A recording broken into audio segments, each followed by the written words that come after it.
So in the last two videos, we saw how you can create a generator, and it's going to be a syntax like this.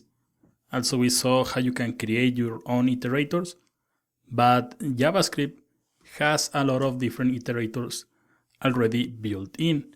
So we're gonna create iterators, build iterators, and we're gonna create an array. For example, it's going to be called cities again. And we're gonna call this one London. We're gonna call this one New York. We're gonna call this one Madrid. And finally, I'm gonna call this Paris. Then we're gonna create another other object. It's going to be orders, and this is going to be a map. And this is going to be a set. And we're gonna create an array. It's going to be 1, 2, 3, 2, 3, 1. 131 and 102. Finally, I'm gonna create a map. So we're gonna add const data is going to be equals to new map, and we're gonna add some data into the map. So we're gonna add something like data set, and we're gonna add the key is going to be learning, and we're gonna call this one modern JavaScript. We're gonna create another one, and we're gonna add JS is great, and we're gonna add the value true. So we have an array, we have a set, and we have a map. And let's see some of the iterators that we can use to access these values or these keys. You can also access these values using for each, or you can use the for loop, while, or do while. But there are other iterators that you will find on JavaScript.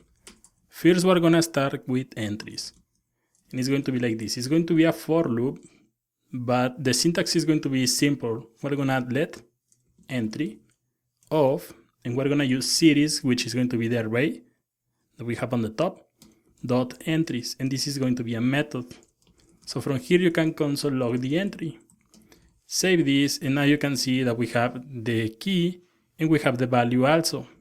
So the entries iterator in an array is going to return the response like this. You can see if I expand this, this is going to be some other arrays between this array. So in order to access, for example, London right here, you need to add the value. Or in order to access the values, you are going to add 1, and you can see we have the values. If we want to print the keys, then it's going to be number 0, it's going to be 1, 0, 1, 2, and 3, because this is a numeric array. So let's see, for example, the entries with sets, and I'm gonna copy this, and I'm gonna remove this 0, and I'm gonna comment this console log so we can see only one console log at the time. And we're gonna use these orders, so we're gonna use orders right here, and we're gonna save this, and you can see when you have the entries iterator in a set, is going to return the key and the value. But if you remember, in sets, there is no key, but it's going to return the value as the key. So again, you can access this using 0 or using 1. Same example as we saw in the last, with entries in arrays. So it's going to be like this. You can see how easy you can iterate and access the values using these iterators. So I'm gonna comment this line, and I'm gonna copy this again, and we're gonna see entries with this map. So I'm gonna uncomment this, and I'm gonna pass this data right here.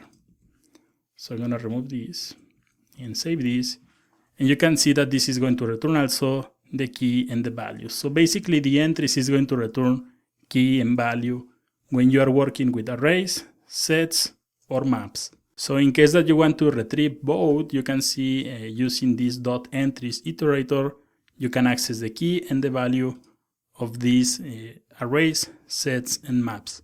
In the next video, we're gonna continue learning about these iterators. We're gonna see other iterators. Dot entries is only one of these, so we're gonna continue working with the others.